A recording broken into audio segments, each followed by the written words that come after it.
അപ്പൊ ഇത് ഇവിടെ അന്ധന്റെയും മുടന്തന്റെയും രോഗികളുടെയും ഒക്കെ കാര്യം പറഞ്ഞിടത്ത് ഉദ്ദേശിക്കപ്പെടുന്ന ഒരു ജിഹാദിന്റെ വിഷയമാണ് എന്നാണ് ചില ആളുകൾ പറഞ്ഞിട്ടുള്ളത്.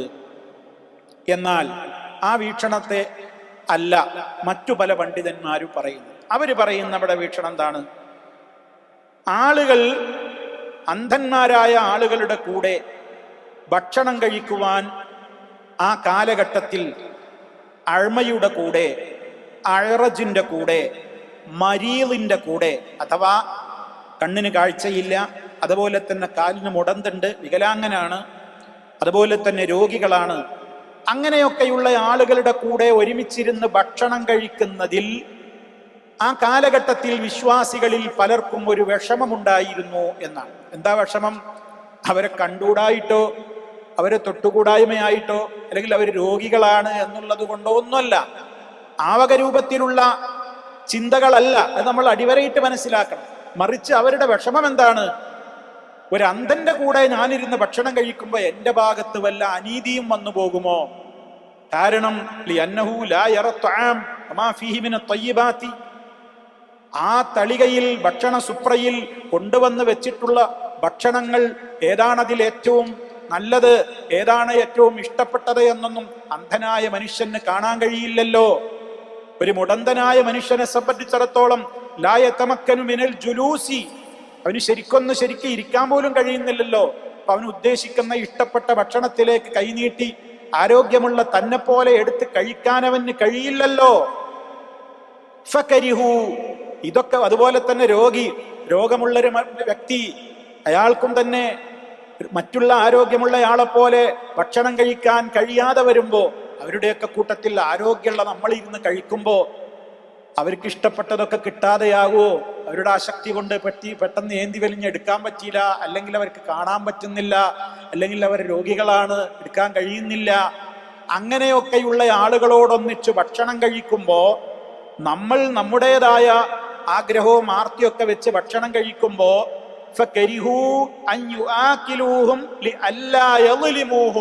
കണ്ടോ, അത് അവരോടൊക്കെ ഒരു അനീതിയാവില്ലേ? അത് അവരോട് ചെയ്യുന്നവരു മോശപ്പെട്ട കാര്യമായി മാറുകയില്ലേ എന്ന കാര്യം ഭയപ്പെട്ടുകൊണ്ട് പല ആളുകളും ഇത്തരത്തിലുള്ള ആളുകളോടൊന്നിച്ച് ഭക്ഷണം കഴിക്കുന്നതിൽ വിഷമം തോന്നുന്ന ആളുകളുണ്ടായിരുന്നു. ഫഅൻസലല്ലാഹു ഹാദിഹിൽ ആയ റുഖ്സതൻ ഫീ ദാലിക, ഈ വിഷയത്തിൽ അല്ലാഹു തആല അവരെ ആശ്വസിപ്പിക്കുകയാണ്, ഇളവ് കൊടുക്കുകയാണ്. അതിലൊന്നും തെറ്റൊന്നുമില്ല, നിങ്ങൾ അങ്ങനെ ഇരുന്ന് കഴിച്ചോളി, അതൊന്നും ഒരു പ്രശ്നമല്ല, തെറ്റുള്ള കാര്യമല്ല. ഇതാണ് വേറൊരു വിഭാഗം പണ്ഡിതന്മാരുടെ വീക്ഷണം. ഇനി വേറെ ചില ആളുകൾ ഉണ്ടായിരുന്നു, അത് നേരത്തെ പറഞ്ഞ വിഷയമാണ്. അങ്ങനെ അഭിപ്രായപ്പെട്ട പണ്ഡിതന്മാരുണ്ട്.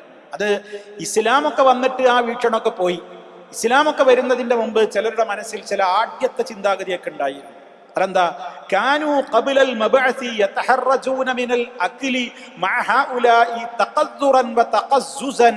കേട്ടോ, ഒരു മുടന്തൻ അല്ലെങ്കിൽ ആരോഗ്യമില്ലാത്തവൻ, രോഗി അല്ലെങ്കിൽ അന്ധൻ, അവരൊന്നും കൂടെ ഇരുന്ന് കഴിക്കാൻ മാത്രമല്ലുള്ളൂ ഞാനുള്ളത്, ഞാൻ കുറച്ച് ഭേദപ്പെട്ടവനാണ്, അവരൊന്നും കൂടെ ഇരുന്നാൽ ശരിയാവില്ല എന്ന നിലക്ക് അതൊരു മോശപ്പെട്ട കാര്യമായിട്ട് കണ്ടിരുന്നവരുണ്ടായിരുന്നു അജ്ഞാനകാലത്ത്.